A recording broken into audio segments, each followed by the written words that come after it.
Hey guys, welcome back to my channel. I'm Hawkblood, Olander, and I hope you all are doing okay.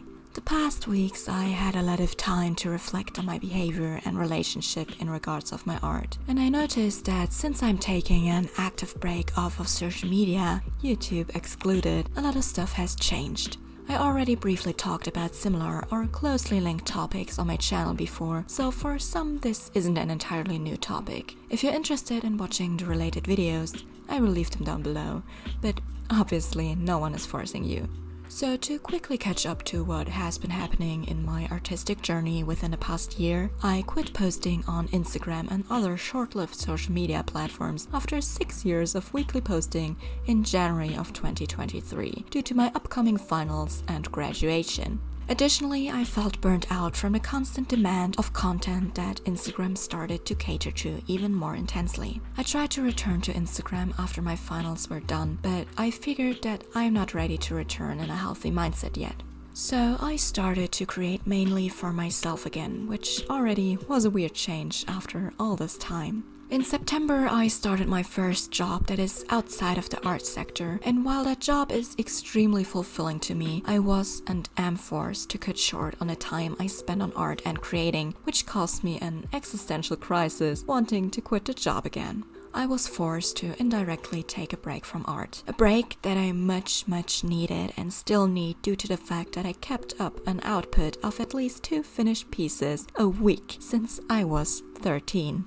And I was surprised to why I was suffering from artistic burnout.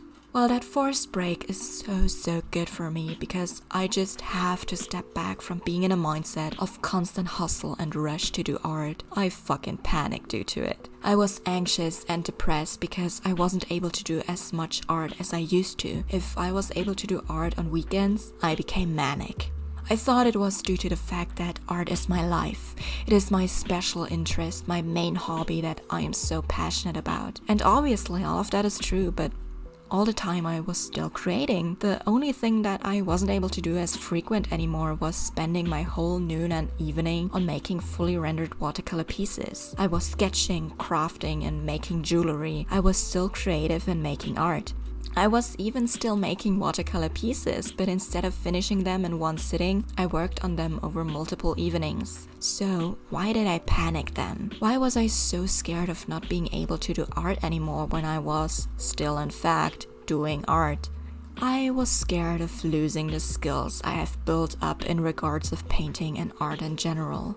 I was scared that I am losing the label of being the quote-unquote gifted kid. I was scared that people won't talk about me as the woman who is exemplary at art. I was scared of losing or stagnating in the skill that I used to push my ego with, the skill that so many people identified me with.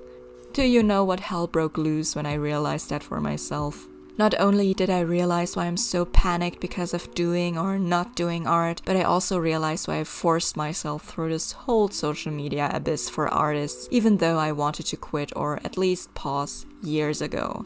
And I think a lot of artists are subconsciously struggling with this mindset, especially in regards of social media. That's why you're also still continuing to post on platforms you secretly despise and want to quit since ages. At least the artists I talked to during my realization kind of felt the same about this. Let me explain. A lot of artists, especially on social media, started to internalize the hustle culture to the core. It is already present in offline life, but is more prominent online as a content creator, of course. Skills usually mean success, and skills oftentimes can only be improved or kept relatively consistent with consistent training and practice.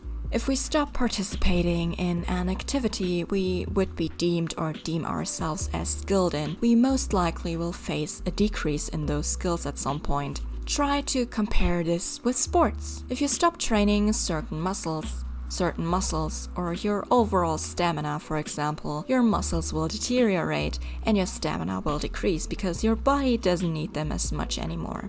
This concept is similarly applicable to your art skills because your brain works like a muscle in regards of learning stuff. With that in mind, a lot of people seem to fear that potential decrease in skills because that decrease also means a decrease in success. And honestly, who doesn't want to succeed in life?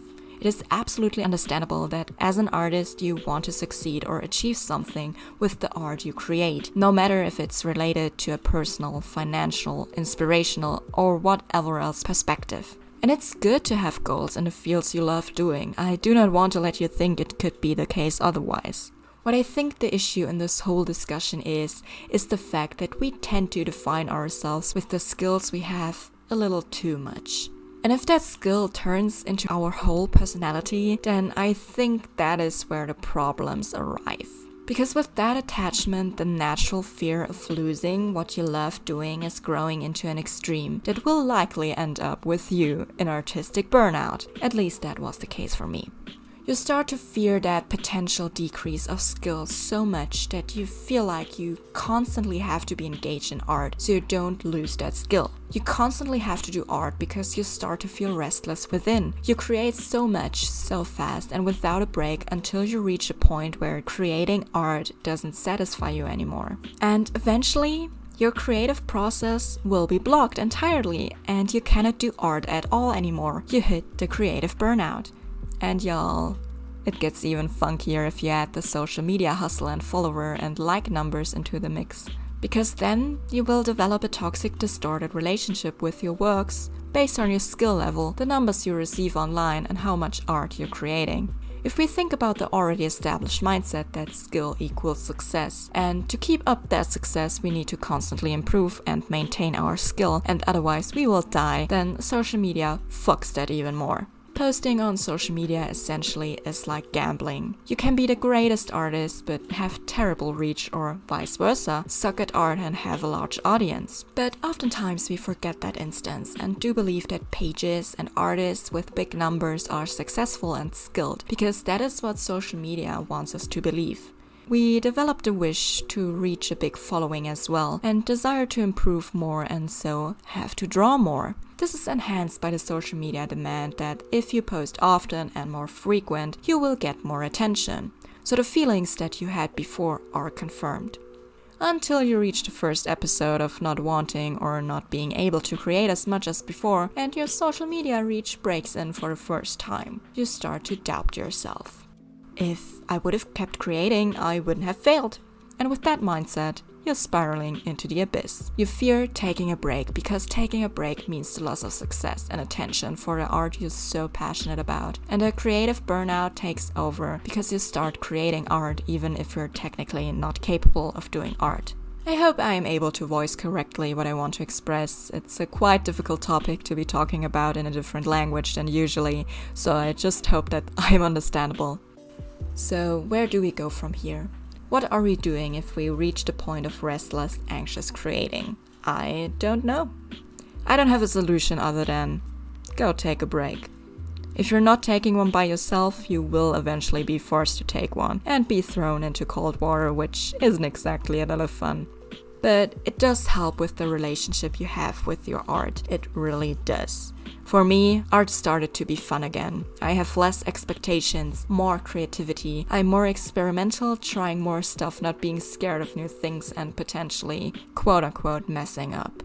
And it feels so good to have this freedom in my creative process again. Yes, I do create full pieces less frequently, but I'm so much happier with the work I create, and there's barely any drawing that I hate or dislike anymore. I take my time to enjoy the process and put my heart and soul into my works, and not rush through it just to be producing art so it can stay commendable. Art allows our minds to wander around in freedom and endless possibilities, and shouldn't be forced or limited in any aspects. I hope you had some fun with this video, or could take a little message for yourself to be less harsh on the creative output that you have. You don't need to draw every day, don't push yourself if you don't feel like it. It's okay. I hope I'm able to put this video out before Christmas, but I'm not entirely sure since it's the 23rd when I'm finishing the script because my writing took me ages for this one.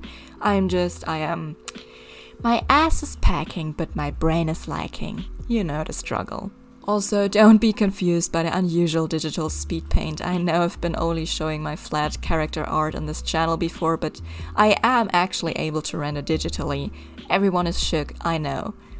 No, I just wanted to draw Markus, one of my Liberation Day characters, in a sort of movie screenshot aesthetic, so I just created this piece, recorded it, thought it was kind of fun, decided to use it in a video. Here we are now. But I'm digressing again. If you celebrate Christmas, I hope you have or had a wonderful time. If you don't celebrate Christmas, I still hope you have or had a wonderful time. I know the Christmas season can be a lot for some of us, so I just hope you are or were able to enjoy the holidays in the best way for yourself. I'm planning to post at least one more video this year.